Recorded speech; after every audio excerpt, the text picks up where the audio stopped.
Welcome to today's edition of the Rush 24/7 podcast. Okay, we finally got lots of polling data in, and it's official. Trump has not been harmed by the Saturday night debate.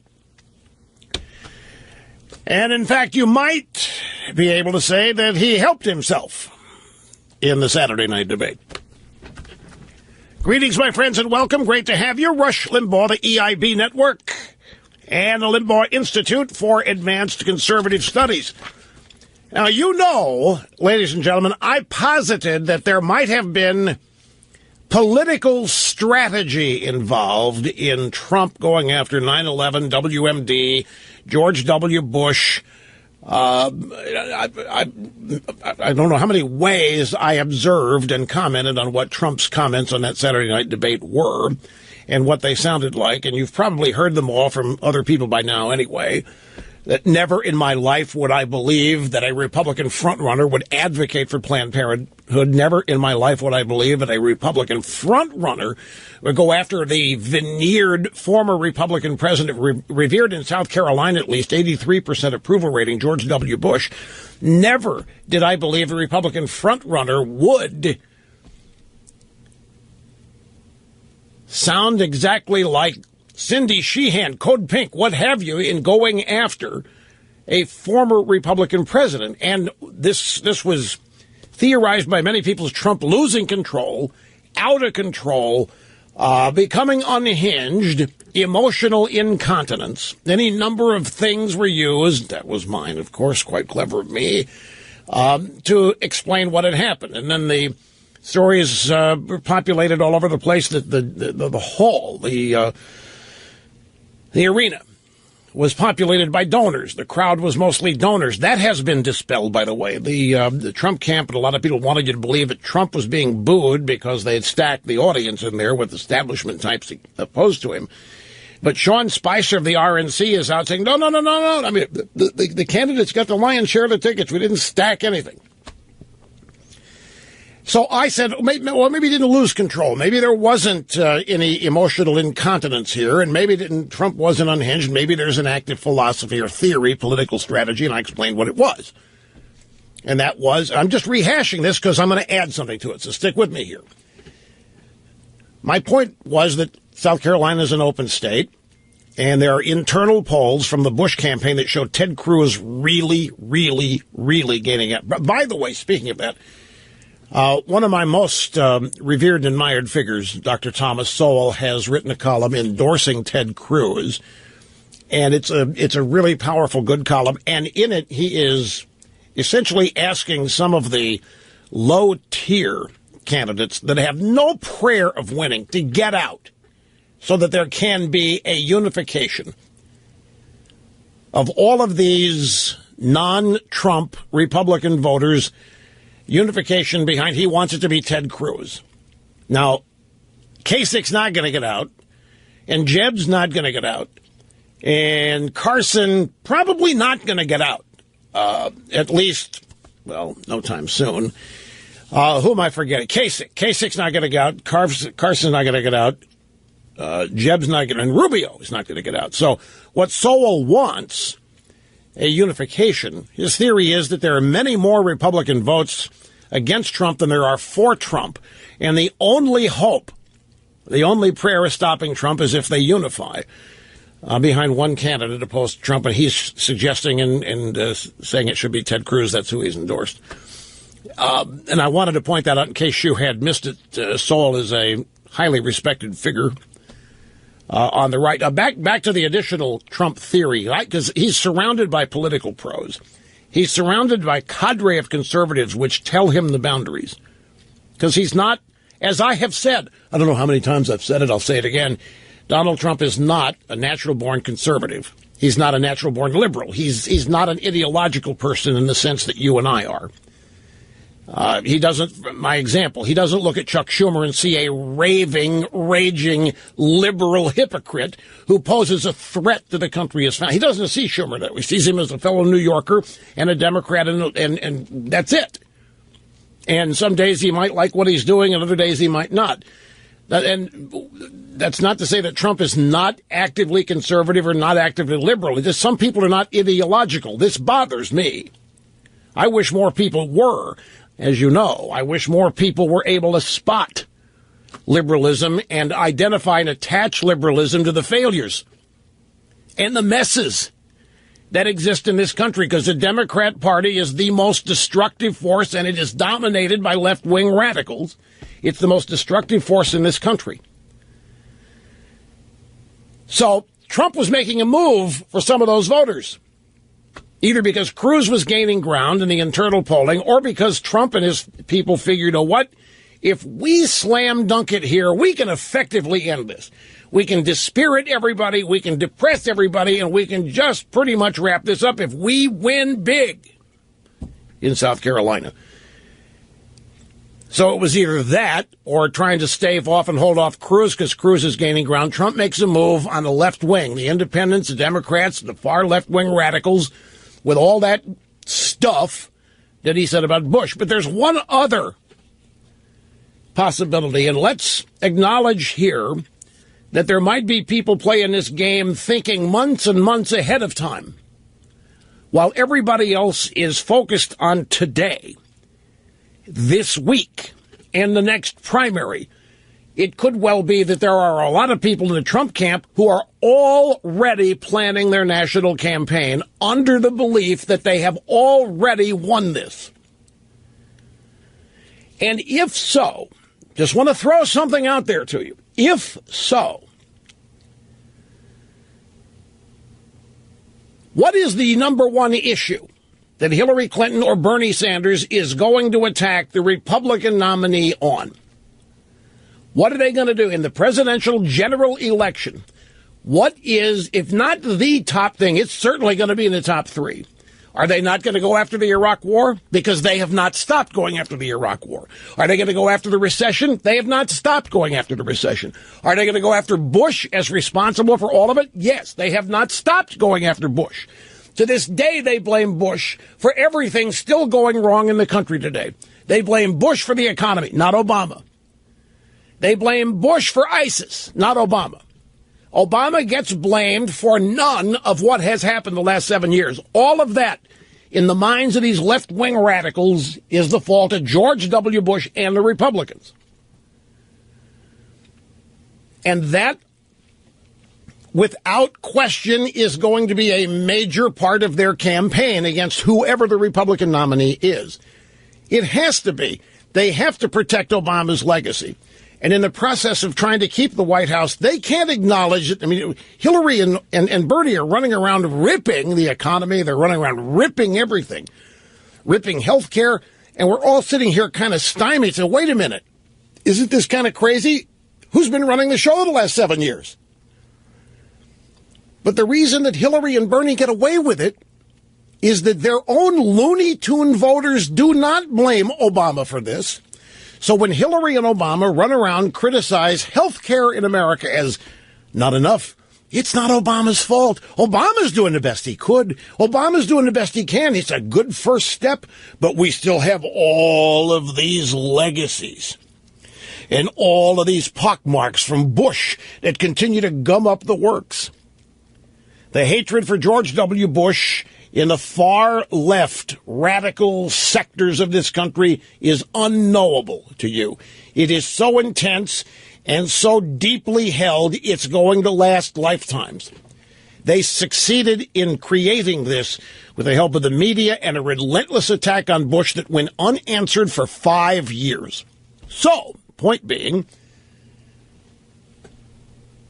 and I'm throwing this out there as a possibility, what if the reason Trump was doing all of that on Saturday night was, as I have stated, trying to attract left-wing votes to build up his majority victory that he thinks he's going to have in South Carolina. But he just also, by going there, took that entire series of issues out of the ammo arsenal of Hillary Clinton in a general election. Possibly. Just speculating here, folks. I know nothing for sure because I'm just, well, call it educated guessing. But everybody is still trying to figure out what happened to Trump. Why did he do it? I've maintained all along he's not an idiot and he's not insane, unhinged, out of control, all that. There has to be a reason. There has to be a reason. I think it was studied, researched, and thoroughly vetted strategical maneuver. And I think it has to do with more than just getting Democrat votes Saturday in South Carolina. I think it's all about changing the electoral map, making traditional blue states possible. Because when you start echoing what the radical left thinks, and when you put that together with the negatives that Hillary Clinton has, and they are profound. I mean, the Democrats, do you hear there was a rapper? I never got the rapper's name. Just saw this right for the programs. And the rapper was doing some rap or some speech somewhere and talking about Hillary Clinton. He said, a uterus does not entitle you to the presidency. A black African-American rapper. I mean, ramming it home on Hillary. Our uterus doesn't mean you automatically get our votes. Folks, look at her negatives. They are high. The only demographic group that doesn't have a problem with Hillary is 65 and older women. You go to any other group and her negatives are sky high, which means that if there is in any way a credible alternative to her out there, that's why Bernie's doing so well. He's a credible alternative. In fact, not even an alternative. He's a credible preferred candidate in many sectors. So there could be a really big long game being played here. And I could be all wet. This could be all wrong, too. They may not be this smart, the Trump campaign. They may not have people thinking this far forward. Who knows? But I'm just joining the chorus of people trying to figure it out, make it understandable, come up with plausible theories for it. The Scalia family is asking everybody to please put away any thought of a conspiracy involving the death of their father, Antonin Scalia. The ranch owner out there in Texas had an unfortunate slip of the tongue when he said he found the justice with a pillow over his head. That immediately became, and I knew it was going to happen, pillow on his face. And then here came all the conspiracy theorists. It didn't take much, never does. Start talking about murder and other kinds of foul play. And the Scalia family is distressed by it because it didn't happen. Their husband, father died, natural causes, 79 years of age. They're asking for prayers, and they're asking for people to let this go from that standpoint. They don't believe there's anything to it. And I understand their position totally on this. Everybody that knew Antonin Scalia just had the greatest respect for him, and the legacy that people wish for him is not one that would be clouded with some conspiracy theory that survives on television for 50 years with oddball shows here and oddball shows there. The ranch owner has clarified. I did not say the pillow was on his face. I said the pillow was on the headboard above his head, like all pillows are on beds. And, of course, the conspiracy theorists, well, why did you say it in the first place? You're the one. And, of course, everybody's now trying to backtrack. But the Scalia family has asked for prayers and for people to drop the notion that there was some sort of foul play involved here. This situation with the iPhone 5C that was in possession of one of the San Bernardino 2, and the FBI desperately wanting to get into that phone to find out what was on that phone, and Apple saying, sorry, we can't. Our system's so encrypted, we can't get in there. And so the FBI went to a judge, and the judge told Apple, you got to do it. You got to get in there. And Tim Cook sends a letter out to their customers. Sorry, we don't do it. We prize customer privacy and security. I've had more people today tell me. I find this fascinating. I know a lot of people who don't trust. They think the NSA is monitoring every conversation that they have. They think the NSA is following them into the bathroom, following them into the bedroom, following them into their car, when the NSA doesn't even know they exist. And they're convinced that all these major smartphone companies and high-tech companies are in bed with the NSA and in bed with the government. And today they're pleasantly shocked and surprised when they learn the government can't break the encryption of an iPhone. And that, at the end of the day, is totally true. Those iPhones are so well made, and the security systems are so encrypted, the data is so encrypted that not even the government can blast through. Now, there are ways. But I'm going to explain to you what the FBI is asking Apple to do. And I'm going to explain to you in detail why it is that the FBI and government officials cannot get past the 4-digit security code. Now, if it's a 4-digit security code, if that's all it is, then there is a way in. But Apple would have to make some adjustments on that phone, which they don't want to do. They would basically have to rewrite the firmware version and install it on that phone alone, which would eliminate all of the security measures involved with logging into the phone. If the San Bernardino 2, if they used a 6-digit instead of a 4-digit sign-in code, then it's going to be practically impossible to get into it. But if they only did the standard default 4-digit alphanumeric, it's just numbers, then that can be broken. It can't be broken unless Apple does something. And what I'm going to try to do is explain what has to happen for the FBI to be able to get into it. The polling data, South Carolina, is big. I told you this hypocrisy on all the Democrats, what they said back in 2007 versus what they're saying today about Supreme Court nominees during presidential last terms. I told you we're never going to nail the Democrats on any hypocrisy. People are still trying. Schumer, Obama himself. We've got a full plate today, folks, and you sit tight. We'll come back with all of it.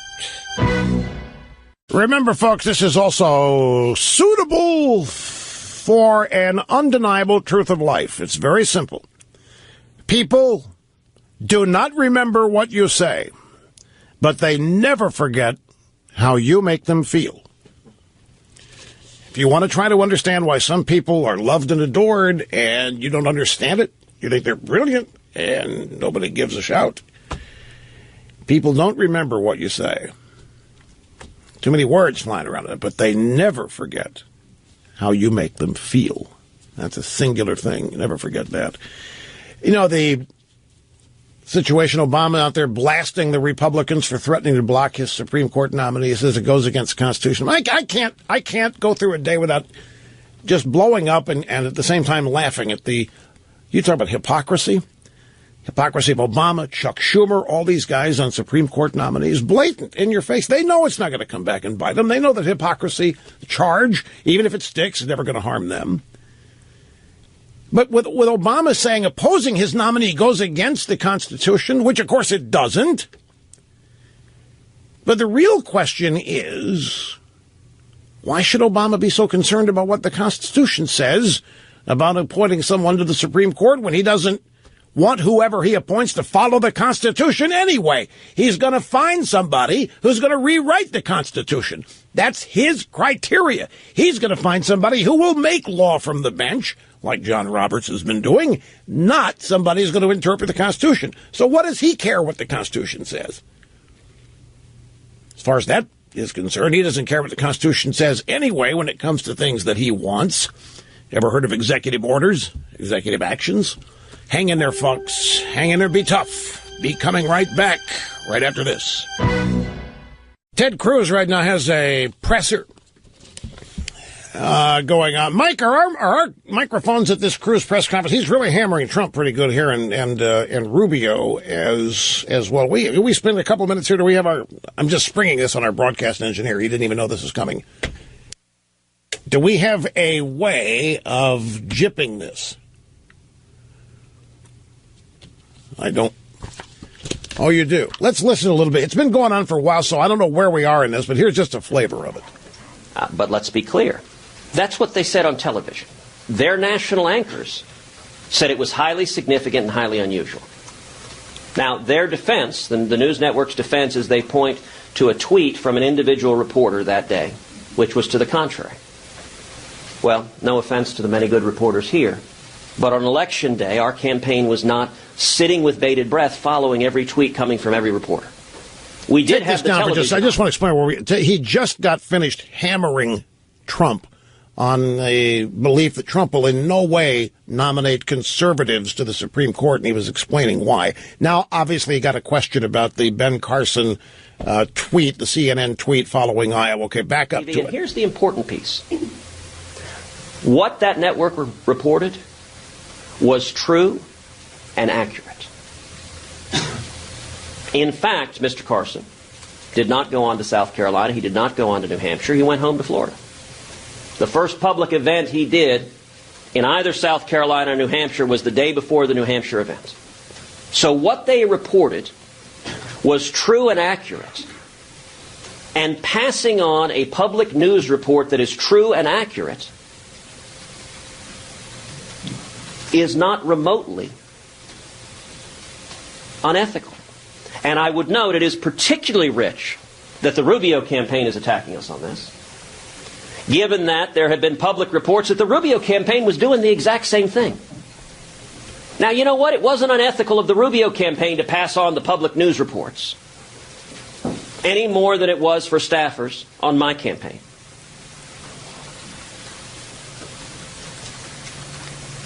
All of this is the product of candidates who don't want to talk about their own records.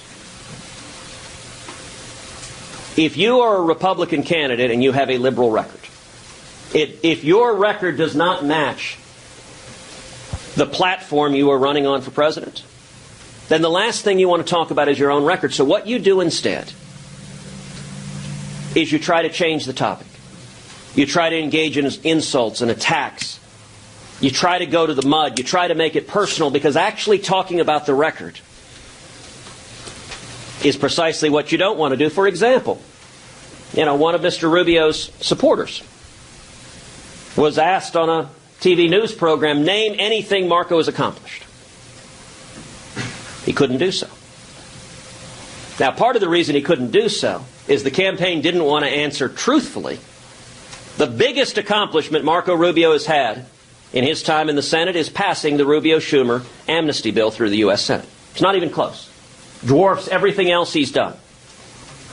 I would note, in many ways, the biggest accomplishment I've had in the Senate is defeating the Rubio-Schumer amnesty bill in the House and preventing it from passing into law. Now, I understand why Mr. Rubio's surrogates don't want to talk about that, because his record of joining with Barack Obama and pushing for amnesty is inconsistent with what they're saying on the record and on the campaign. But campaigns ought to be about issues and substance and record.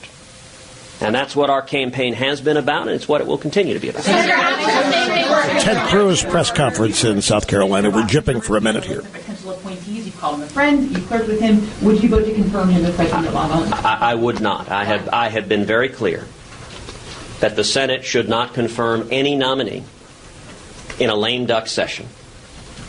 It's been 80 years since the Senate has confirmed a Supreme Court nominee who was nominated during an election year. And particularly when the court hangs in the balance, it makes no sense whatsoever to give Barack Obama the power to jam through a judge in the final election year. We need to make... Even the judge that you voted for and was unanimously confirmed? Voting for a candidate for the D.C. Circuit is very different from confirming someone to the U.S. Supreme Court. And I believe we should make 2016 a referendum on the U.S. Supreme Court. If the Democrats want to jam in a liberal judicial activist to undermine the First Amendment, to undermine the Second Amendment, to take away our religious liberty, we should make that an issue for the American people.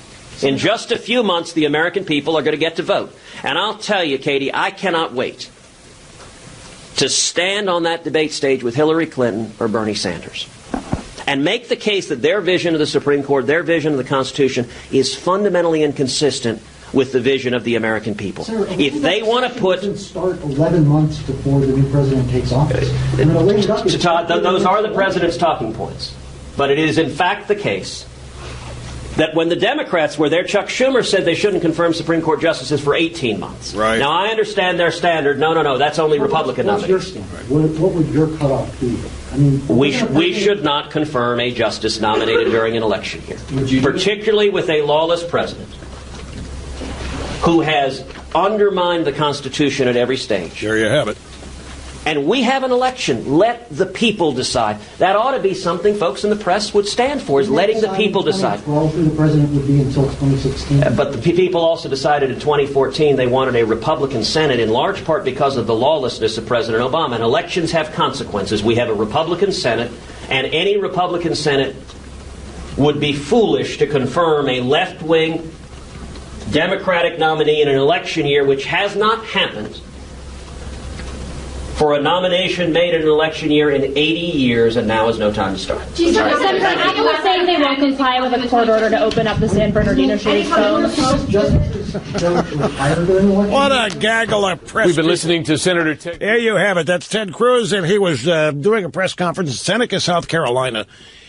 We gypped it coming right out of the commercial break at the bottom of the hour. During the commercial break at the bottom of the hour, he was hammering Trump. He was just hammering Trump on Trump not being a conservative, not oriented toward conservatism, and specifically related it to Supreme Court nominations. He said there is literally no way that Trump would ever actively nominate a conservative to the Supreme Court.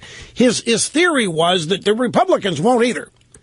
He said the mindset of the Republican Party right now is they don't want the fight. They don't want to roll up the sleeves. They don't want to invest the energy or the time.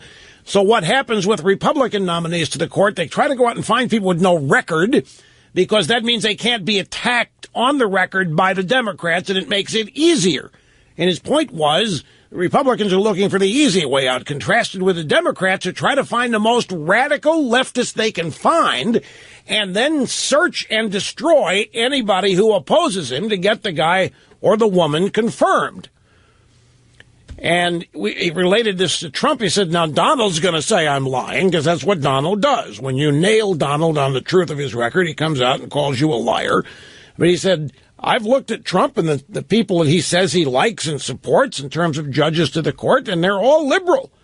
So you have to believe Cruz said that Trump's nominations to the court would be along the lines of the four libs that we have on the court now. That's what we missed. And I am recapping it for you. That portion of the press conference that took place during the bottom of the hour break here. And it just happened, folks. It was, Fox didn't carry that, CNN did. I don't know if MSNBC did. But our microphones are wherever action is there. And we were able to join it in progress for the portion that you heard. Now, I remember it was shortly after we learned of the death of Justice Scalia. It didn't take but minutes for the politics of his replacement discussion to get going. And Mitch McConnell put out this statement, said that the president should not make an appointment and should not have the right opportunity, whatever, to in a lame duck year like this. And I had a lot of people say, see what Mitch did? Man, that was great. Mitch came out there. Mitch really hammered him. And on a golf course Sunday, friend of me, yeah, Mitch, you see what Mitch did? Mitch really hammered him. And I said, wait a minute. Mitch didn't hammer anybody. Mitch said should. He didn't say would not. He said should not. There's wiggle room there. No, Rush. Yeah, both my friends on Saturday and Sunday at the golf course. You're misinterpreting this. No, I'm not reading it the way you are, Rush. You see, folks, in my world, I'm never right. In my personal world, I am never right. It's a badge of honor to show me to be wrong. My life is a perpetual, never-ending competition. My personal life. Anyway, I'm telling these guys, you are replacing your intelligence with hope. You hope that Mitch is going to hammer him. You hope the Republicans are going to hang in there. But what is the experience we've got over the last 7 years? Well, it didn't take long. We now have Chuck Grassley. Whoa, I'm rethinking this. Maybe we will conduct hearings. And then Mel Tillis. Nope, take it back. That's the country. Tom Tillis, North Carolina. Oh, I think we don't want to look like obstructionists. And there it is, folks. There it is.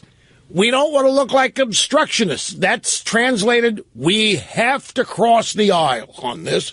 We have to show the people we can help make Washington work. It will harm us if we are the agents of gridlock and the government not working. So when Tillis said, we can't appear to be obstructionists, that means this firm, there's no way, lasted about a day. And now we're to the possibility of hearings. And now it's all, if Obama nominates a moderate. Even Obama said he's not going to nominate a moderate. Somebody in the drive-bys went and asked Obama. The Republicans say they might be willing to work with you if you nominate a moderate. He said, moderate? He laughed. He said, I don't know what that means. I'm going to nominate somebody qualified. Translation, I'm going to find the nearest socialist I can. I'm going to ram it down their throats. Get your popcorn ready. Moderate? Are you kidding me? I don't do moderate. But here are the Republicans. So I tried to warn everybody not to confuse your hope with what you think you heard. I even had the guy in an argument with Snerdley thinks that Mitch McConnell, he was dead. Oh, this is different, Rush, the Supreme Court. Really, what's different about it? So I asked him a question. What does Mitch McConnell want more than anything in the world? And Snerdley got it. He wants to stay majority leader. That's true. And whatever has to happen to make that happen, bank on. Bank it.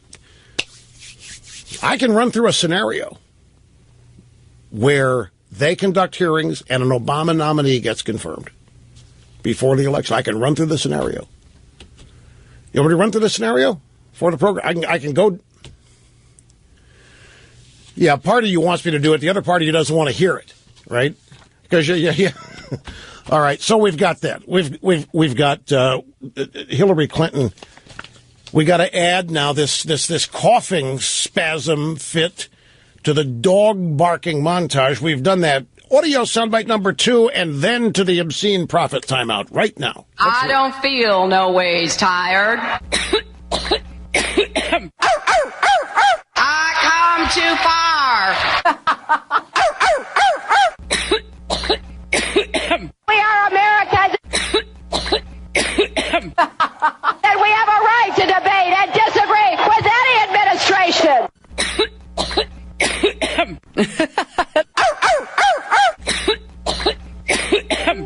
Somebody needs to hit up Robitussin, I think, for a donation or something. You know, I watched a little bit last night, cable news.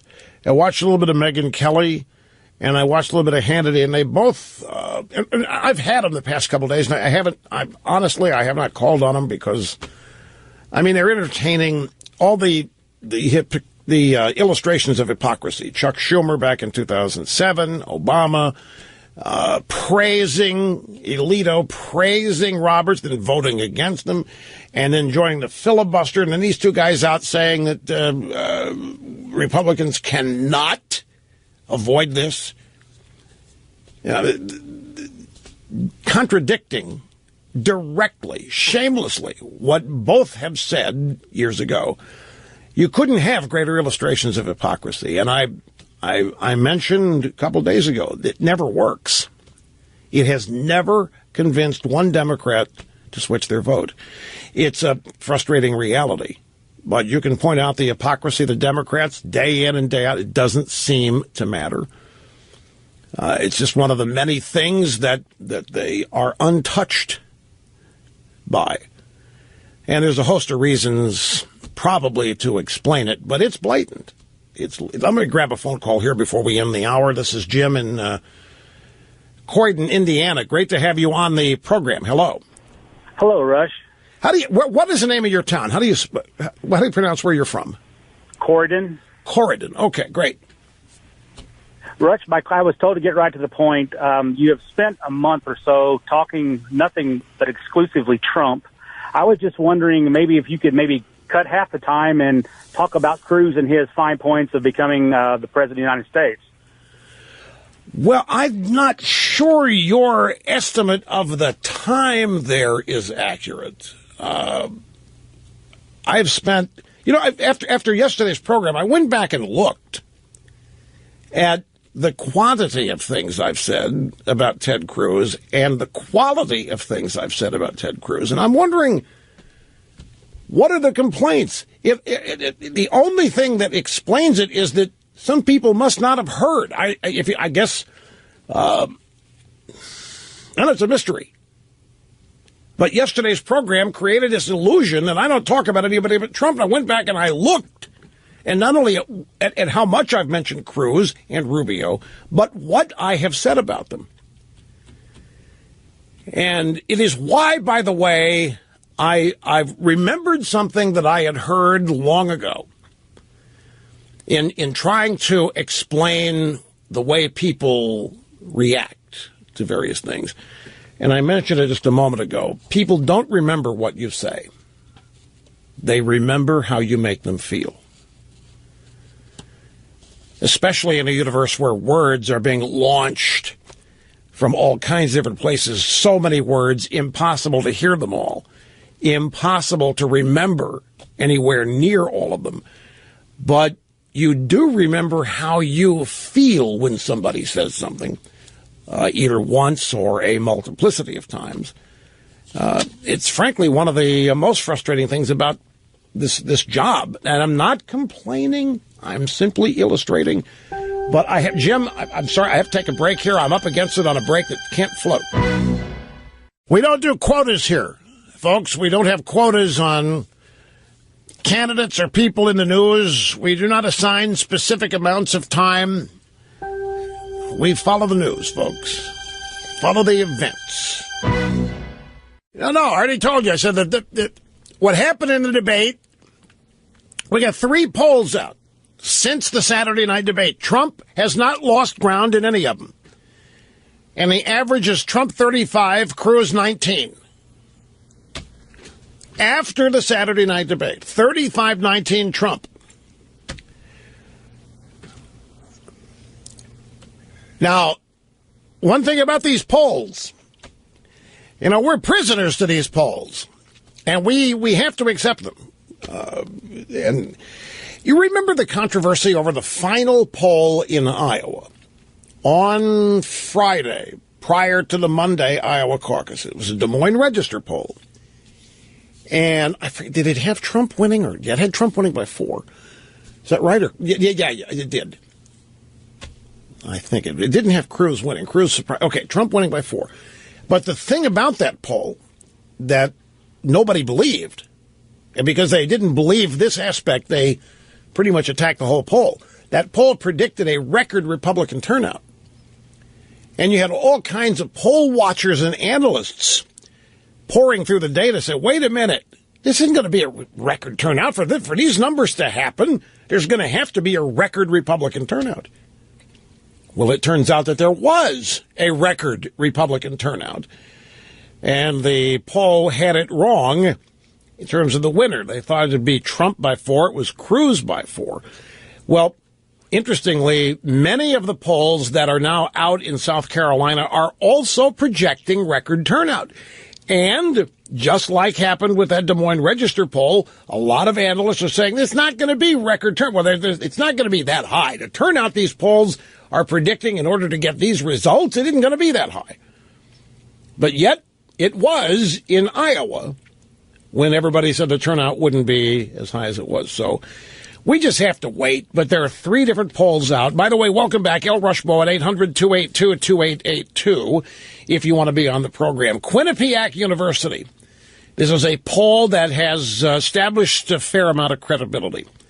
Trump surges to 2-1 lead among Republicans nationwide. Clinton and Sanders are locked in a tie among Democrats. And as they write here, the Quinnipiac poll, Quinnipiac University, Trump juggernaut rolls on a 2-1 lead among Republican voters nationwide. 39% his total so far. Rubio is in second place in this poll nationally at 19. And Ted Cruz in third place at 18. Kasich is at 6.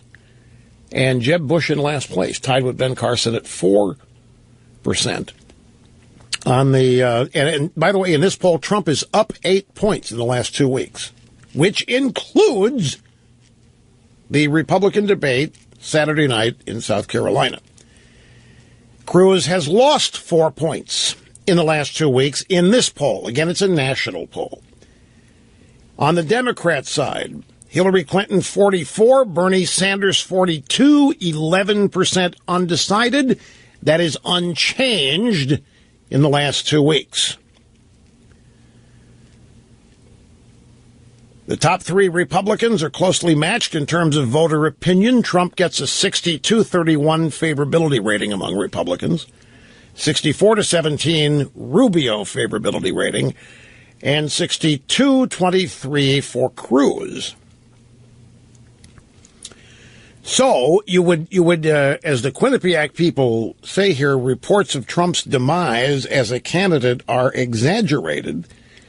Tim Malloy, assistant director for the Quinnipiac University poll, says like a freight train barreling through signals with his horn on full blast, Trump heads down the track towards a possible nomination. That's Quinnipiac.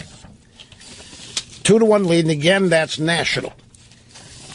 From the state, this is a newspaper in South Carolina, Donald Trump still leading the presidential primary in South Carolina after the debate, but the race for second place appears to be narrowing. Trump 35. Rubio and Cruz are tied at 18. Kasich at 10%. Jeb Bush and Ben Carson in last place at 7%. Public policy polling interviewed 897 likely Republican voters Sunday and Monday after the debate.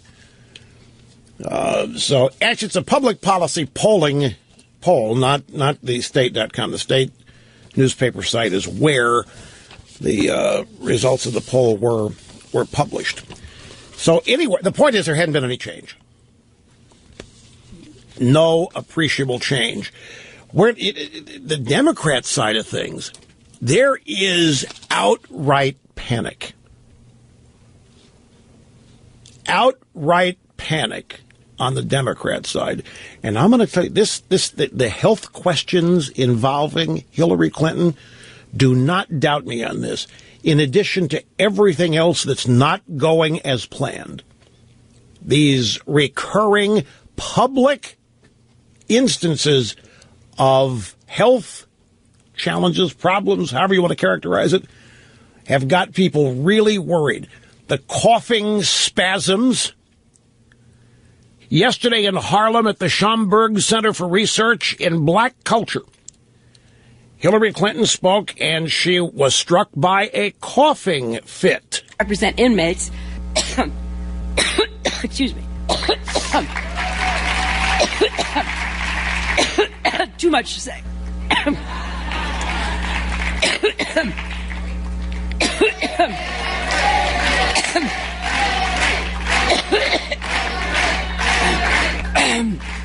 That's been wow. That's been part of my mission. Right.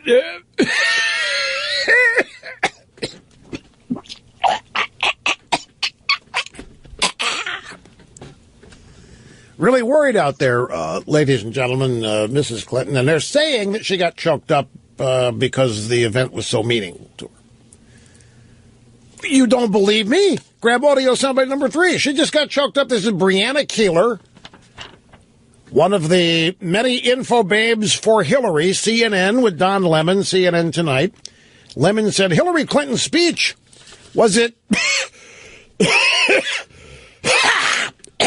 was it well received? It was. This was a very supportive crowd. In fact, actually, at one point, she choked up so badly that she struggled to speak for a few minutes, and they actually cheered to fill the time because it got a little awkward. Right, she choked up. She wasn't coughing. She got choked up. She got choked up. What did you get choked up? Because it was such a meaningful event. It was just, she cares so much about black culture. I thought I had the soundbite where she's out there impersonating Sharpton. You know, I can't keep up with my own brain sometimes. I think I see something and I don't forget where it was. Anyway, if we find it, we find it. But there's panic out there. In fact, from the Political Wire, the Clinton panic is palpable. Clinton spent Monday in Nevada, sent her husband to fill in at Florida events after her campaign sensed the firewall buckling in Florida. There's a dearth of reliable public polling in Nevada, but no one on either side has asserted the race is not in reach for Bernie Sanders. And he's just not going away. Not only is he not going away, he's gaining ground and she's losing ground. And it's still... When you listen to the analysts and the experts talk about, there's no question she can be the nominee. No question. I mean, we own it with the superdelegates, they're all saying. Look at where it is. We own it. There's no way. And yet, Bernie's not going away. This is not what they had in mind when any of this was being planned way back when. So there is panic, and Bill Clinton, of course, doesn't hold the magic. He's become, in many of the people on the Democrat side, their estimation, become an obstacle to this. So it remains fluid.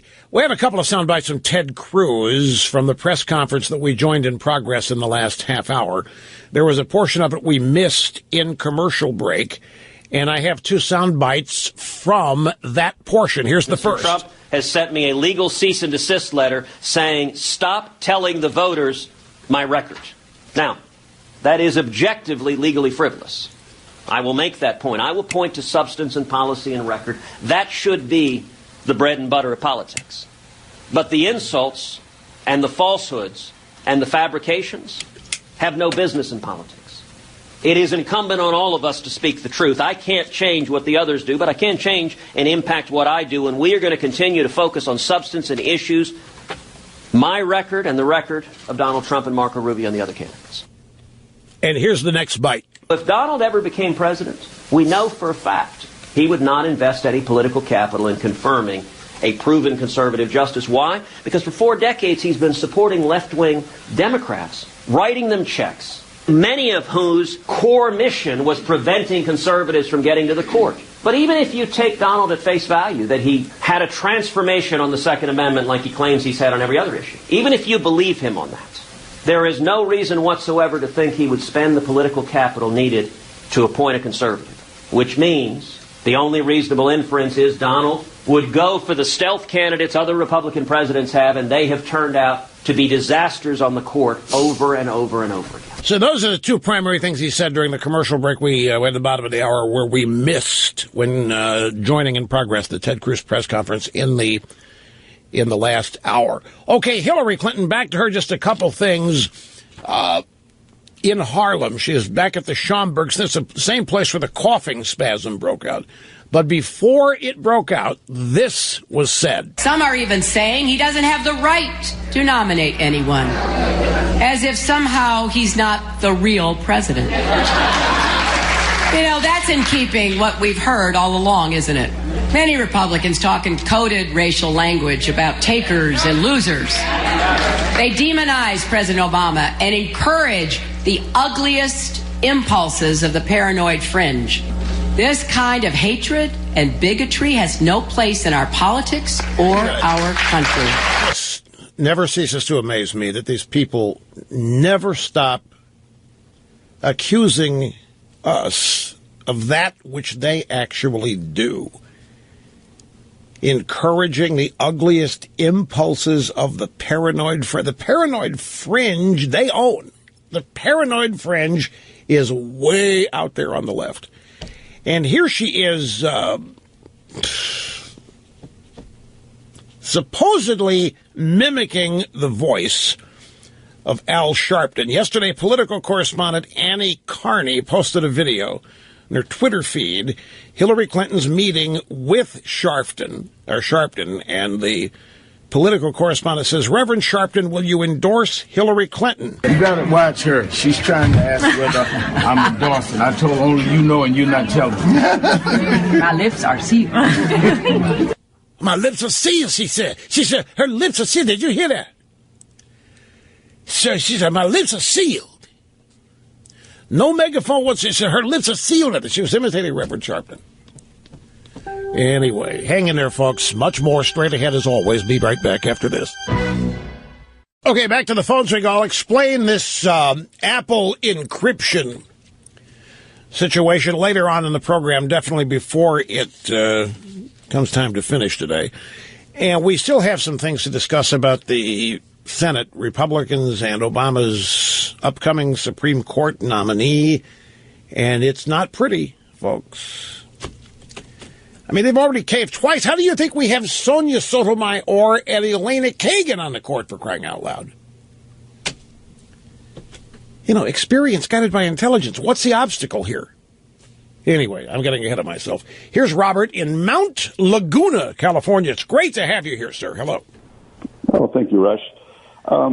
Admittedly, I'm a Trumpster, but I made an observation that I think I've seen a variant of the Limbaugh theorem play out on the Republican side. And very specifically, George W. Bush spoke in South Carolina, and he mentioned that he could sense all the anger in the Republican Party and in the people out in the who are going to be voting in the primaries. And then he said, which was really curious because it makes no sense, Jeb would be the best person to fix it. When in fact, he and the mainstream people are the cause of all the anger. Well, now, wait a second. I'm angry, and most of my anger is not at W. Most of my anger is at the Republican establishment. I've got some, but I mean, the last 7 years, my anger is at the Republican Party serving now and Obama. But your point is you think it's kind of strange for W to acknowledge there's Republican anger out there and only Jeb can fix it, when in your belief, the reason for the anger is W himself. No, Rush. Mine is similar to yours. W is just the spokesman. So I'm just saying, yes, we are angry at the Republican establishment for not fighting back on issues like immigration. It's the only reason we're here, folks. I hate to interrupt you. It's the only reason all this is going on. I hate to tell you, this isn't deep and it isn't complicated. The only reason we're here, as we are, is because there hasn't been any pushback to what the Democrat Party and Barack Obama have been doing the last 7 years, and arguably you can say the last 10. There was no pushback when they were out totally destroying George W. Bush and the administration on Iraq. And all, I mean, here you have the very people that voted for the Iraq war. They voted for it. Every damn one of these Democrats, except for Bernie, they voted for it. They got away with being portrayed as people that were always opposed to it, both morally and politically. And they demanded a second vote back in 2002 so they could go on record being in favor of it, because public polling showed overwhelming support for the use of force in Iraq.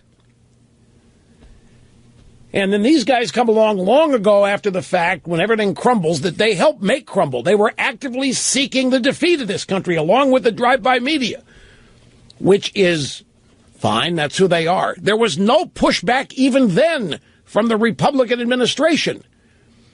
I'm telling you, this pent-up frustration at the Republican Party not being on the field, much less in the game, goes back long before 7 years ago. And it is deep-seated and it is deep-rooted. There's a lot of anger to go around, but the focus of it is the Republican Party basically ceased operations as a stopgap, as an opposition party. Meanwhile, they asked for money all that time, and they campaigned promising that they would stop or try to, and then nothing happened. This rage and anger goes back a long time, and if the Republican Party had done its job, we wouldn't even be here now. I mean, we'd be here, but the whole flavor and structure of this campaign would be entirely different than it is. You really don't need to complicate things that are simple. And this one is pretty simple. And I think the illustration of it, here we have yet again, it's playing out exactly as it has, in specific, these past 7 years. So here comes the death of a Supreme Court justice. It's crucial the makeup of the Supreme Court. It's crucial. I mean, if there is ever a moment to contrast who we are with who they are, if there's ever a moment to stop what the left is attempting to do, it is right here and right now. And so the Republicans came out and they said all the right things, and it took 2 days. 2 days max for a couple of Republicans to stand up and say, wait a minute, I think maybe we can't be seen as obstructionists and so forth. It looks like the whole pattern is about to repeat itself.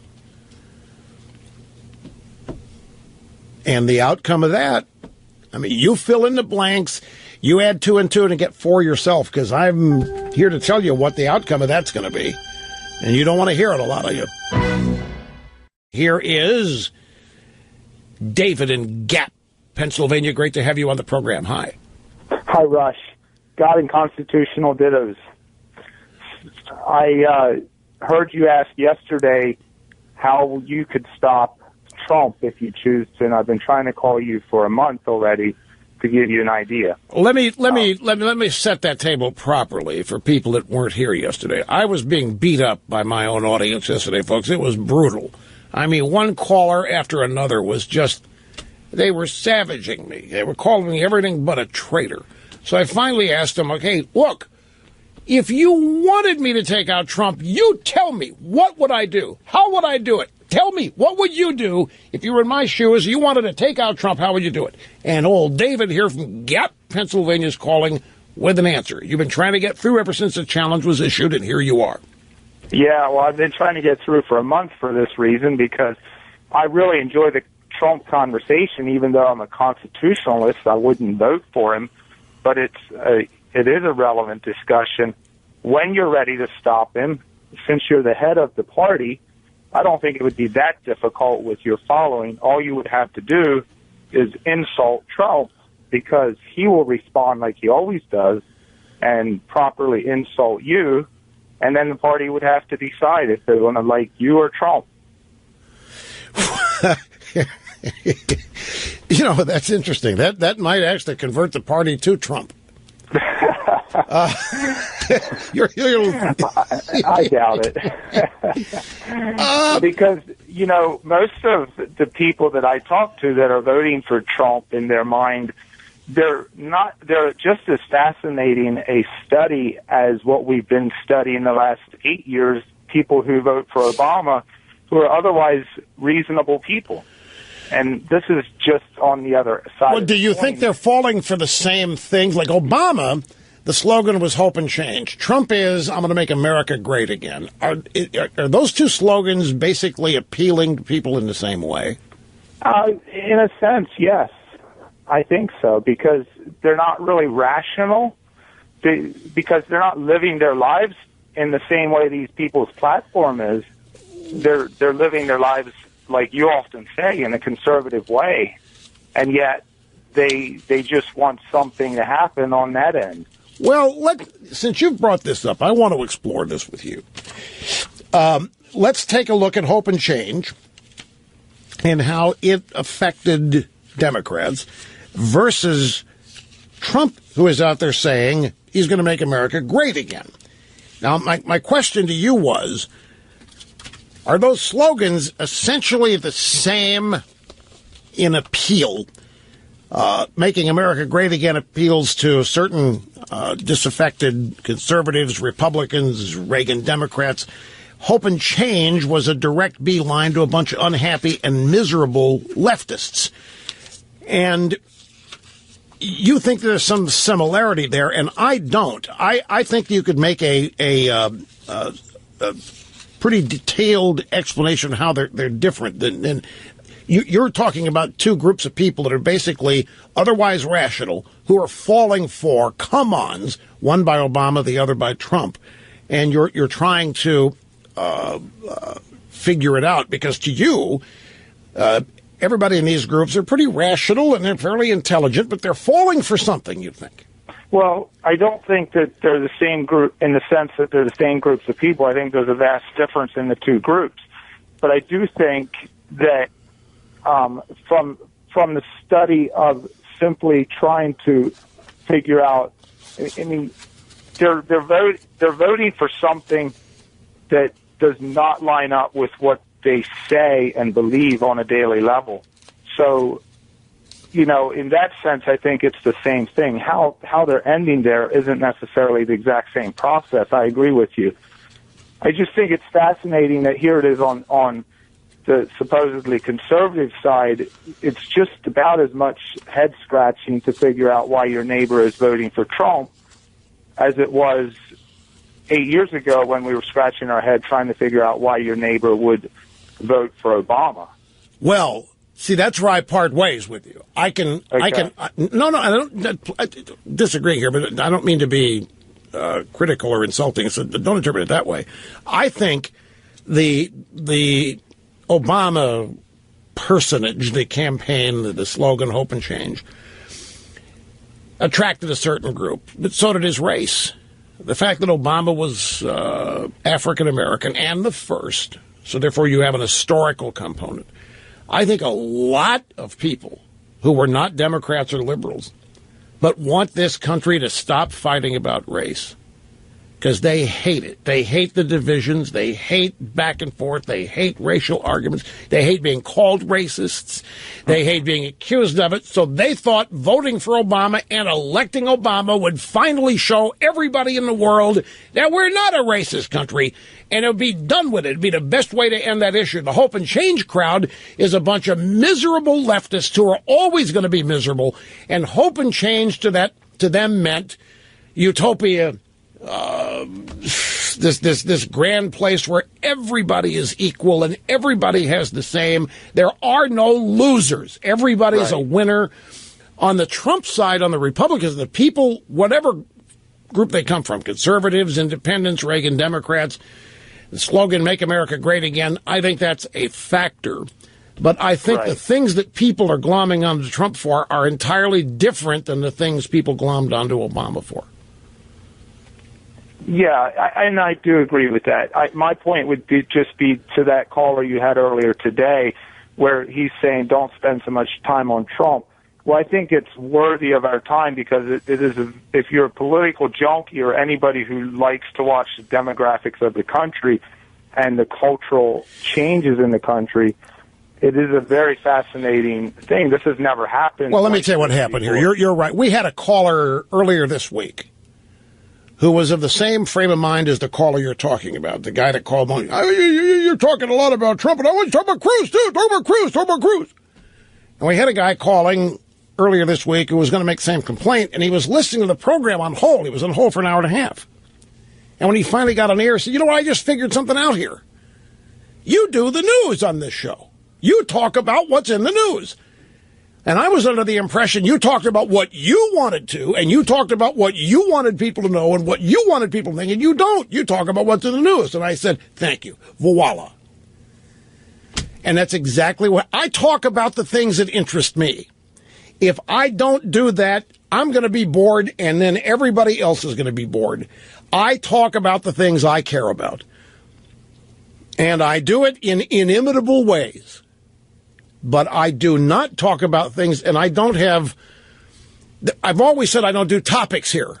So when somebody wants to slap a quota on me, okay, you've talked about Trump a lot, well, you talk about Cruz. Trump was making news, and that's why he was being discussed here. And nobody can deny that. He's been making news in all kinds of really, it's hard to say anything is unique anymore, but you have to admit that Trump is getting away with things that nobody in politics has gotten away with in our lifetimes. It's newsworthy and, frankly, fascinating to me to try to understand it and explore it. I think there's value in it. I want to satisfy my own desire for understanding in this sense about this. I want to understand who Trump supporters are and why they're there. There's all kinds of lessons to be learned in figuring this out. Rather than sitting here just getting ticked off at it. And it's the same thing on the Obama side. I spend more time here explaining liberalism than the liberals explain liberalism on their own networks and their own shows. Because it fascinates me how anybody can be. Intellectually, I don't understand liberalism. And there's no way anybody can, because it isn't an intellectual application. It's not about thinking. Liberalism is totally about feeling. And ironically, that's one of the reasons why it continues to seduce people. The emotions have much deeper impressions, make much deeper impressions, and they're much longer lasting than words that people hear. And that's a tough thing for me to admit because I'm in the word business. I don't come here dripping emotions all the time. But it is true. People don't remember what you say, but they'll never forget how you make them feel. So if in this case, if Trump is making people feel confident, if Trump makes people feel happy, if Trump makes people feel involved, engaged, if Trump makes people feel like that the country has a chance with him, to hell with what he's saying. It won't matter. While all the critics of Trump, can you believe what he's saying? Do you believe what he said about Bush? How could his supporters, my God, Rush, how can his supporters, how can you excuse what Trump's saying? Nobody's hearing what Trump's saying. Isn't it evident by now? Whatever he's saying doesn't matter. It's not causing him any support, costing him any support. It's all about how he's making people feel. And I would submit to you it's the same thing with Obama. And by the same token, if you have your average wet noodle Republican could be, who knows, brilliant, smart, whatever, if there's no charisma, personality there, I don't have anybody in mind. I'm just using this as a exercise.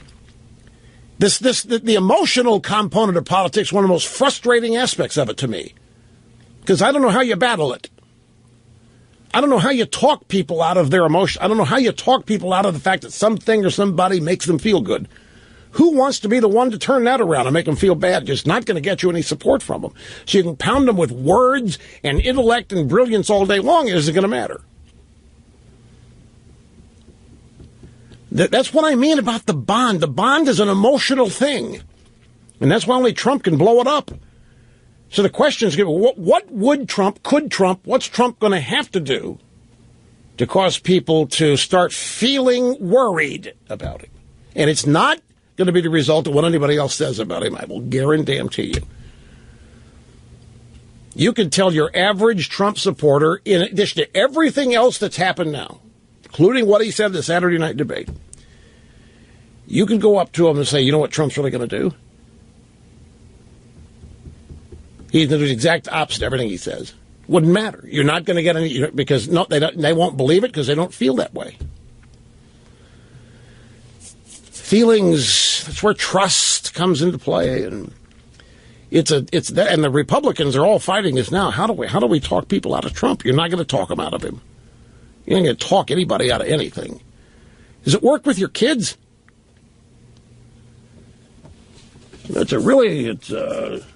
To me, it's a new area. It needs to be explored. Look, I ran into something, too. I want to share this with you. I got to take a break, but I ran into something I found in 1978. Stephen Hayward over at Powerline found it, reprinted it, and it's some guy from 1978 named Harry Jaffa, How to Think About the American Revolution. But it's not what you think. It's an explanation of the modern left, and particularly how the modern liberal and the modern radical have become the same thing. Stand where you are. Don't move. Will be right. Hope and change is vacuous and vacant and can be anything you want. I hope I get welfare. I hope I never have to work again. I want to change whatever Obama's going to do. It is a blank canvas. Make it whatever you want. Make America great again means something specific. It's related to the actual American decline. So there is no comparison in the two. And my point is that the vacuous, vacant Obama voters are not the same as people that have become absorbed in Trump. But Harry Jaffa, I found this last night perusing Powerline. Stephen Hayward posted this, a 1978 little monograph here, How to Think About the American Revolution. And what it really does is explain how the average American liberal dissolved and became identical to the average American radical. Liberalism and radicalism, both, and this, folks, this is so right on the money. Liberalism and radicalism both reject the wisdom of the past as enshrined in the institutions of the past, as enshrined in the morality of the past. Like I've always said, they're trying to disrupt the institutions and traditions, the traditional morality that's made this country great. Liberals, radicals reject it. They deny the legitimacy to laws, governments, or ways of life which accept the ancient evils of mankind. The ancient evils of mankind, examples are poverty, inequality, and war. Those are timeless things that liberals and radicals say, we don't want to tolerate that. We don't want to think that we have to live with poverty anywhere, with inequality anywhere, with wars anywhere. We don't believe they're permanent. They're not permanent attributes of the human condition. Political excellence can no longer be measured by the degree to which it ameliorates such evils. The only acceptable goal is to get rid of inequality, to get rid of war, to get rid of poverty. And capitalism doesn't do that. Capitalism has winners and losers. And we don't want any losers. So we're going to go socialist and radical, where everybody, if maybe doesn't win, nobody loses. This is, of course, theoretical. Liberalism and radicalism look forward to a state of things in which the means of life, i.e. the way you make a living, the good life, are available to everybody. They must be available in such a way that the full development of each individual, which is how the good life is defined with a liberal, is not merely compatible with, but necessary to the full development of all, i.e. free college for everybody. It's the only way we can ever make everybody equal is everybody's got to get a free education, get a free job, get to make the same amount of money. It's the only way to make things fair. Competition between individuals, competition between classes, races, and nations must come to an end because competition itself is seen as the root of all evils of mankind. And mankind must escape. And competition is the evil of all evils. The good society must be characterized only by cooperation and harmony. The old liberalism saw life as a race in which justice demanded for everyone only a fair or equal chance in the competition. But the new liberalism sees the race itself as immoral. The race is wrong. In every race, there can be but one winner, and there are many losers. Thus, the old liberalism preserved the inequality of the few over and against the many. This goes on, but I mean, you can. This defines Bernie Sanders and Hillary Clinton, Barack Obama, the Zelenskys, and everybody. And I'll finish it before the program's over. I have to take a little break right now, and we will continue as time permits. Don't go away. Fastest 3 hours in media. And yeah, I get frustrated at how fast they go by, too, folks. You may think what I want to do is get out of here and go home, but that's not true. I have to stop talking when I don't want to stop, like now. I have to stop. We're back. Here we are behind the golden EIB microphone. Limbaugh Institute for Advanced Conservative Studies. Telephone number 800-282-2882 if you want to be on the program. Now, one thing, I am going to I'm going to link to this paragraph from this guy named Harry Jaffa. I do not know who that is. I didn't bother looking him up. I just trust that Stephen Hayward at Powerline knows enough about the guy to quote him. We'll put the link to this up at rushlimbaugh.com. It's an attempt to explain how there's no difference between a radical and a liberal anymore, that they've sort of melded or dissolved into the same. Now, it is a little contradictory because this describes not liberal leaders. This does not describe radical leaders. See, that's the real shtick here, is that liberal leaders preach one thing for the rank and file, but they exempt themselves from it, like they exempt themselves from every law passed in this country. They find ways to exempt themselves from the way they want us to live. So, for example, this passage, the new liberalism denies natural, no less than conventional inequalities. In the heaven of the new liberalism, as in that of the old theology, everybody will be rewarded equally. The achievement of the good society is itself the only victory. But this victory is not to be one of man over man. No, because there's no competition permitted. Competition is the root of all evil. Competition results in one winner and a lot of other losers. That's how they see it. They don't see equality of opportunity. It's meaningless to them because equality of opportunity doesn't mean equality of winning. And what they want is equality of winning. And since nobody can win, not everybody can win, there has to be something common where everybody is less than a winner. And only then can there be fairness. Only then can there be plenty for everybody.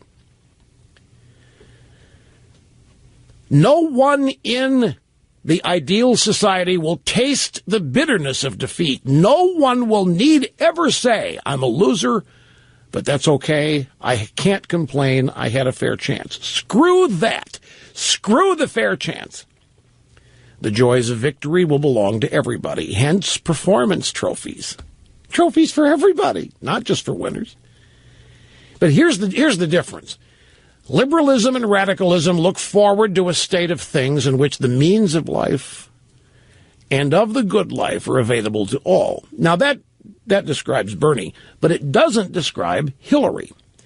Hillary's brand of socialism, Obama's brand of socialism, Chuck Schumer's brand, take your pick, Bill Clinton's brand of socialism, is not where everybody is equal.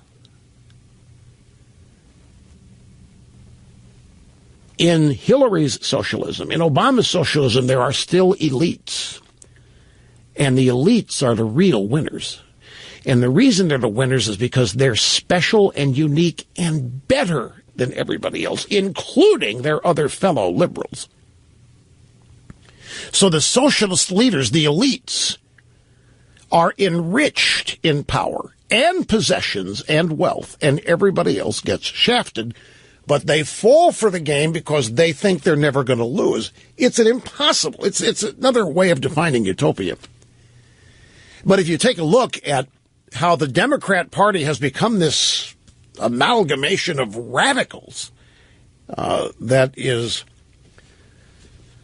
categorized these days by saying the Democrat Party, your grandfather, is gone. There aren't no reasonable Democrats anymore. They're all left-wing radicals. This is basically how this melding has happened.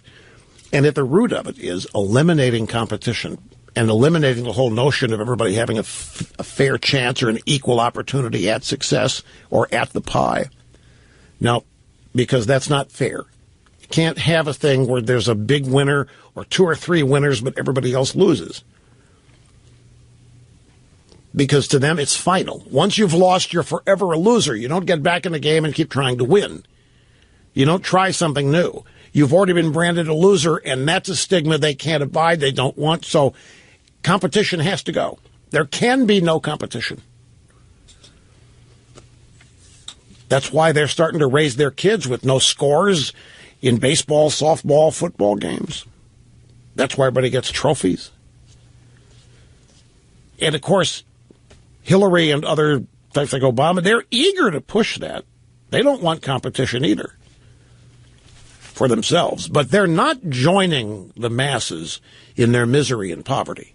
What they do is spend the rest of their days making those stupid idiot masses think that they are looking out for them and fighting for them against these evil Republicans and conservatives who are the ones denying them their fair lot in life. And all of that is emotion, by the way, or the lion's share of it is emotion.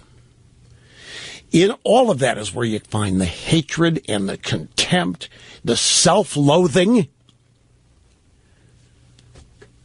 And it's tough to talk people out of that. And I'll tell you how deeply ingrained it is. And here's the difference. When I was growing up, nobody instructed me in anything to do with liberalism. I had to learn all this on my own as I was growing up and was exposed to it as I grew older. But what I mean by that, nobody in my house preached it. It was always condemned. So when I'm growing up, when I'm at the Kansas City Royals and making $12,000 a year at age 27, I'm driving around town looking at the nice neighborhoods, asking them, what do you have to do to get here? That today is condemned as selfish and, well, there's nothing good about that. Because the people in those neighborhoods ought not exist, as far as today's left is concerned. There ought not be neighborhoods where that big a difference in the way people live. But I wanted to be in that neighborhood. So how do I do it? It became a lifelong study. What have people done to get there? And then when you learn the whole ball of wax about hard work, perseverance, ambition. They don't want any of this, folks. They don't want to have ambition be a part of anything. Desire, maybe the most important thing, but beyond that, hard work, stick-to-itiveness, none of that. That's too hard, and it's not, everybody can't work as hard as everybody else. There's no equality in that scenario, and therefore it's disqualified. But I, and most people my age, and most everybody I know, and most parents who want that for their kids, that's how they've raised them. You do what's necessary to acquire and achieve what you want. However you define success, this country has always been there for you. However you define it, you've had ways of achieving it. Some people have had it easier than others, but it's just, that's the way it is. But not to them. That makes it unjust. If anybody has any kind of an advantage, even a higher IQ, it's unjust and unfair and must be wiped out. And to them, the root of all evil is competition. If you take competition out of everything, then there can be no winners and losers because there hasn't been a competition in the first place. And all of this, in my mind, is rooted in these people wallowing in their own recognition of how insignificant and incompetent they are. They're all victims of somebody else. Somebody else is responsible for their misery and their unhappiness. And this is why they are susceptible to these claims made by people like Obama or Bernie Sanders or what have you, where everything is going to be free. And the successful people are going to get punished by being made to pay for everything that they've stolen from everybody for all these years. And that's how the miserable are going to get what they were entitled to back. Because people like Hillary and Bernie and Obama, whoever, John Kerry, they're going to go get it. They're going to go punish. But it never works, does it? In all of the years of humanity where there has been socialism and communism, it has never happened that the middle class and the poor have become enriched by virtue of wealth transfer. The redistribution of wealth has never made an average ordinary citizen wealthy. Now, when you could make the case that the transfer of wealth in the area of corporate cronyism, corporate socialism, whatever you want to call it, where the government picks winners and losers at the corporate level, well, yeah, then you might be able to make a claim that the redistribution of wealth, and people really resent that. But just the promise made to average ordinary people, particularly liberal people on the left, that going after the Koch brothers or whoever the hated rich people of the day are, going after them, raising their taxes, punishing them, whatever, it never, ever has resulted in people in the middle class or people in poverty all of a sudden becoming wealthy. Isn't it amazing that the promise it has never worked? Never a single time in all of you. If it worked, then everything in the world would be socialism and capital, or socialism and communism, and people would be gloriously happy. If punishing the achievers, if going and taking what they have and giving it to everybody else is how everybody had a great life, then that's what everybody would be doing. It's never, ever worked. And yet it continues to seduce people. It continues. Even though it is a demonstrable fraud, people, every generation continue to fall for it on the promise alone, with no evidence it ever worked. In fact, the evidence is that it doesn't work. And yet the evidence is ignored. The evidence is denied. Somebody like Obama comes along. We are the ones we've been waiting for. We're going to make you whole again. And while we're doing that, we're going to lower the sea levels, and we're going to get rid of all the damages to the climate and the planet, and we're going to make this place heaven on earth. And you're going to get rich at the same time. I mean, you're never going to have a financial concern. You're never going to have a health care problem. But it never ends, does it? The people 7 years ago complaining about whatever are still complaining about it. In fact, even more so. The people unhappy and angry 7 years ago are now angrier and more unhappy. And that was the only thing possible, because Obama's way and Hillary's way doesn't work. And it really, remember those town halls that Obama did shortly after the election? He'd go down to Tampa, he'd have a town hall, and a woman said, I want a new kitchen, and I need a new car. That's what they thought the Obama presidency meant for them. Think they're happy today? Think they got their new kitchen? They probably lost their job. They probably don't have affordable health care. They don't have anything that was promised. But it still remains the Republicans are the problem. The Koch brothers and the Republicans are the problem. So you sit here, you try to intellectually figure this out, and you can't, because it doesn't make any intellectual sense. So the person who can figure out how to cut through this artificial, fraudulent, emotional connection between liberal elites and the great unwashed that they are lying to and using day in and day out, whoever can come along and bust that connection is going to rule the country. Nobody has yet been able to figure out how to do it. So what instead is happening is a competition for the emotions of those people is now taking place. Who makes you feel better about yourself and your future?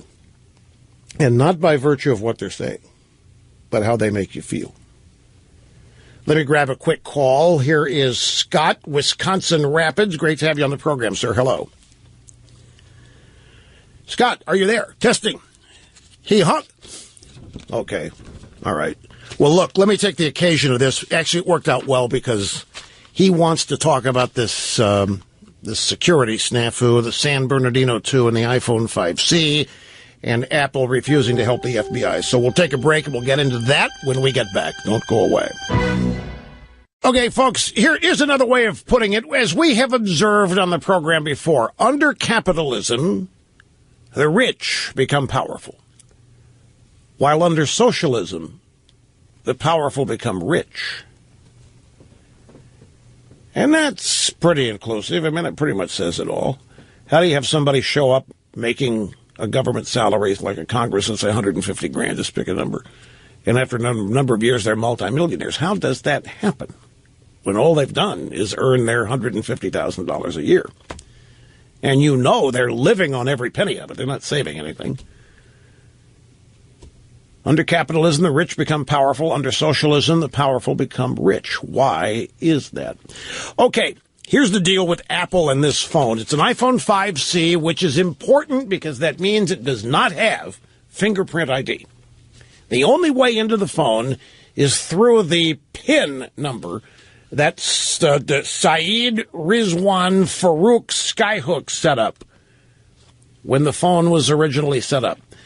Now, you may not know it. If you have recently purchased iPhone, you might think you have to have a 6-digit PIN. But if you've always had a 4, and it changed to 6, I think, in iOS 9, you could have kept it at 4 if you would have read the small print and kept scrolling. I kept mine at 4, but I have other procedures. But anyway, the phone's locked with that PIN, and nobody knows what the PIN is, the 4-digit code that the terrorist used to lock his phone. Every person sets their own PIN. Apple doesn't know what it is. There's no way that PIN is backed up. It's part of any of the data on the phone. There's no way anybody can get it other than to run a password program, a crash program that's called brute force. Just attack with every possible combination until the right one works and unlocks the phone. So how does Apple beat that? Apple has built-in security features to make sure, because customer privacy is one of their primary marketing points, one of their primary sales points. So in the case of either a 4-digit PIN or a 6, let's deal with 4 because that's what this, well, they don't know. They don't know. If it is a 6-digit PIN, it's going to be a long time getting into this phone for anybody.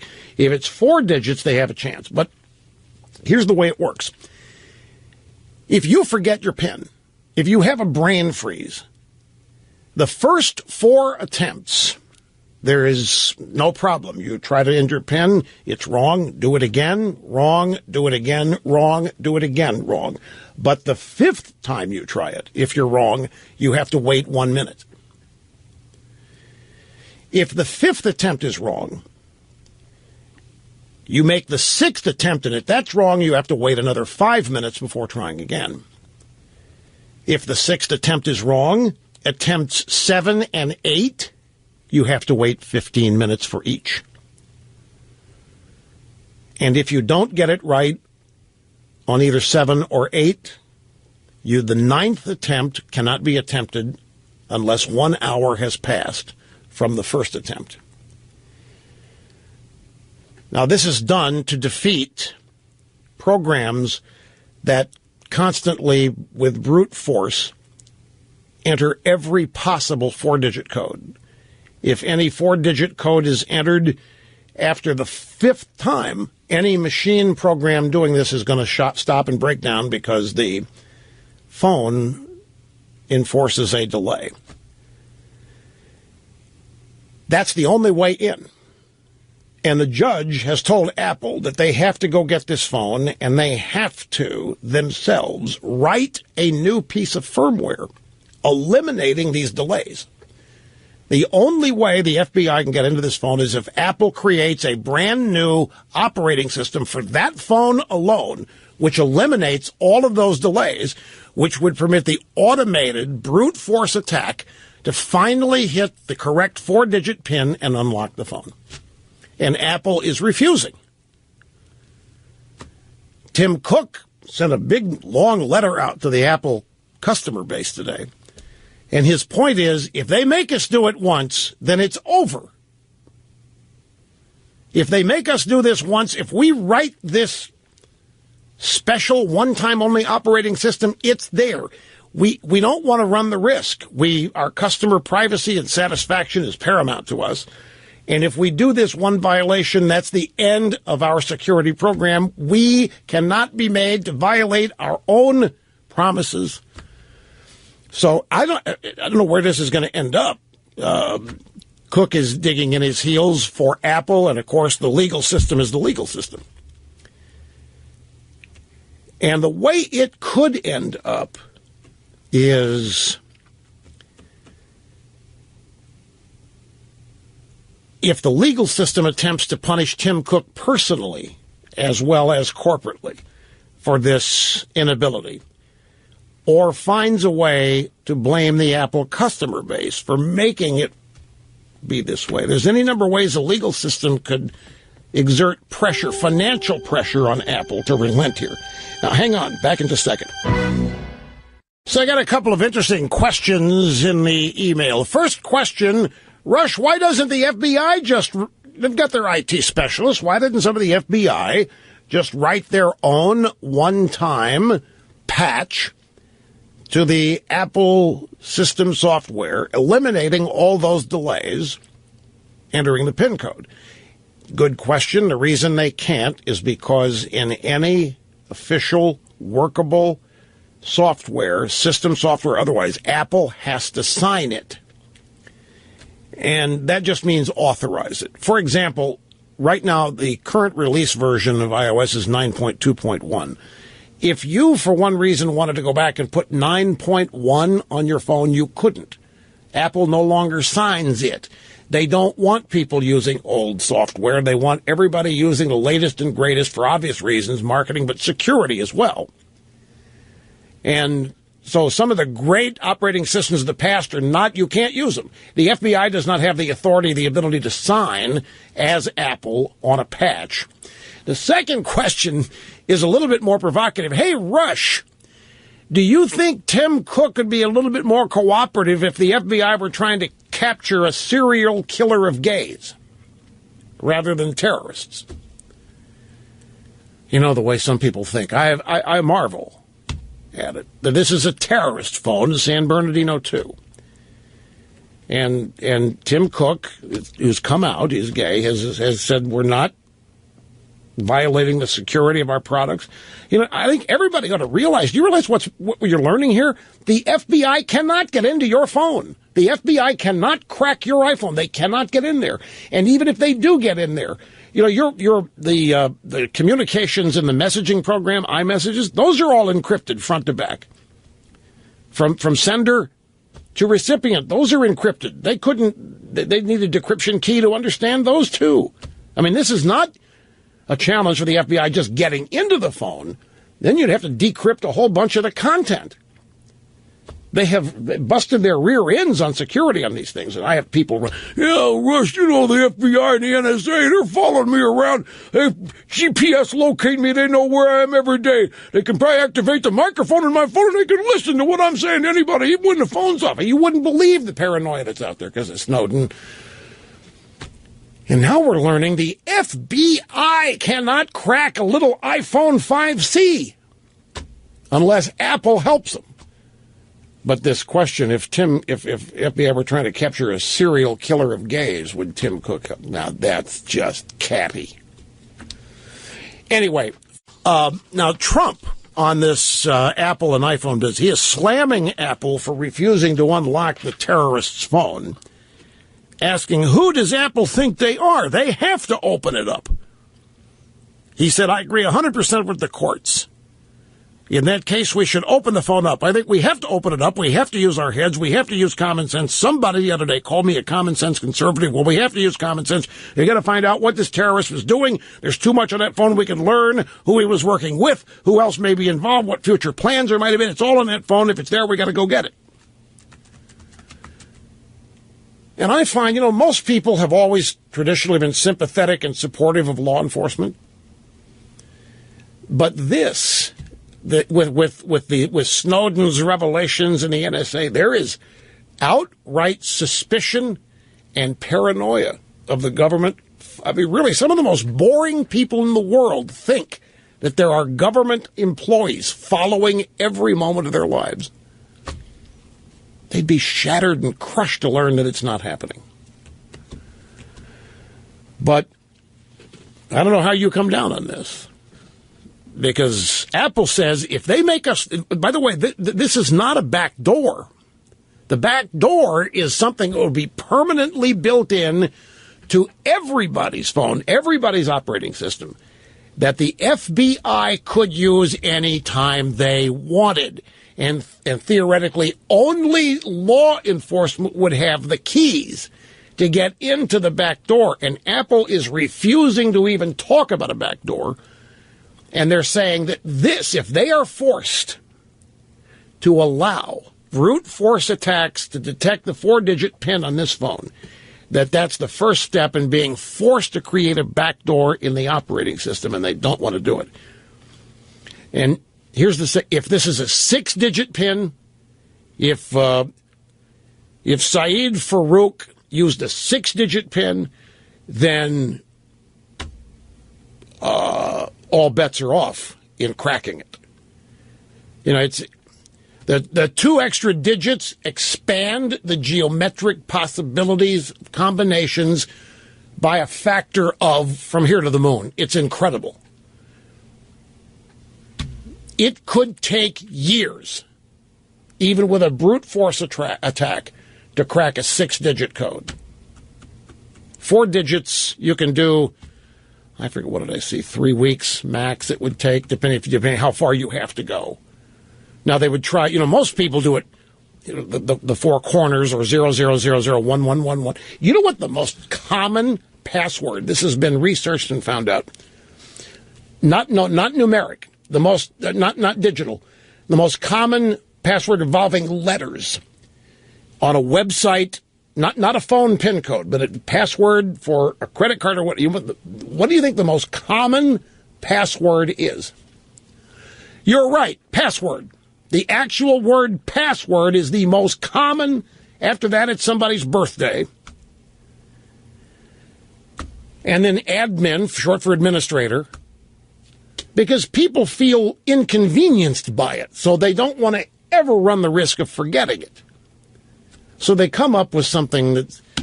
So those are the first things that the brute force attacks go for. And then after all the obvious things are utilized, then they start just every possible combination that you could... Well, yeah, law enforcement could include the IRS. There's agents that are called the Federal Reserve. Oh, yeah. I mean, the Federal Reserve has agents that got huge badges that weigh a lot. Oh, yeah. The U.S. Treasury has agents, damn right. Revenuers, FBI, they're all, yes, they do. Well, if they are made to build a backdoor into the software, into the operating system, then any law enforcement, as they say in New York, law enforcement can get in there. Well, Lois Lerner would not have, unless she knows somebody in law enforcement who would give it to her in violation of privacy laws, which, of course, with this regime, we know don't count a hill of beans to them anyway. So, yeah, Lois Lerner probably could. Okay, the nitpickers out there think they got me. Remember when I just said the current operating system for Apple's 9.2.1, and if you wanted to go back to 9.1, you couldn't do it. I have some, hey, I'm still running System 8.4, and my phone's... Yeah, you're fine. If you're still running an old program, an old operating system, fine. But if you upgrade, let's say you're running 8.4 right now from last summer. If you're running 8.4 and you upgrade to 9.x and don't like it, you're stuck. You can't go back to 8.4 because it will not install. Well, jailbreaking it, that's a whole different thing. I don't know anything about jailbreaking. I only know what I read about jailbreaking. So I need to get a jailbreaking expert to tell me if you can go back to unsigned, unauthorized operating systems while jailbroken. That I don't know. I hate admitting that, too. But it's true. When I don't know something, I will say it. It is historical. Well, you don't need to now, but they still have people that do it just for the heck of it. Just because they want apps and they want to rearrange the operating system that Apple won't permit. Anyway, George in Raleigh, North Carolina, really glad you waited. You're next, sir, on the EIB network. Hi. Good afternoon, Russ. How are you? I'm fine and dandy. Great to be able to talk to you again. Well, great to have you here again. Thank you. Thank you, sir. The conversation over the past couple of days is regarding the anger in the American electorate. And I reflect back on my life and think about decisions I've made in anger, and they've always ended poorly for me. And as a student of history, I think back of nations that also had an angry populace. It hasn't ended well for them either. Is it safe to say that in your life that you regret every decision you have made when it was made in anger or knee-jerk, immediate reaction to something that ticked you off? Do you regret every one of those decisions? All the ones that I can recall, all the ones that were meaningful. I definitely do, and I think that sometimes decisions sparked in anger, if you let yourself reflect and cool down, I think that maybe anger may have sparked the idea, but the solution, once you've calmed down, could be totally different. Okay, so how does that manifest itself in this campaign? You think too many angry people supporting Trump, and you think they ought to back off? Well, yeah, I mean, I think so. I mean, again, as a student of history, it's an angry populace that gave Castro to Cuba. It was an angry populace that gave Marxism to the Russians. It was an angry populace that gave Napoleon to Europe.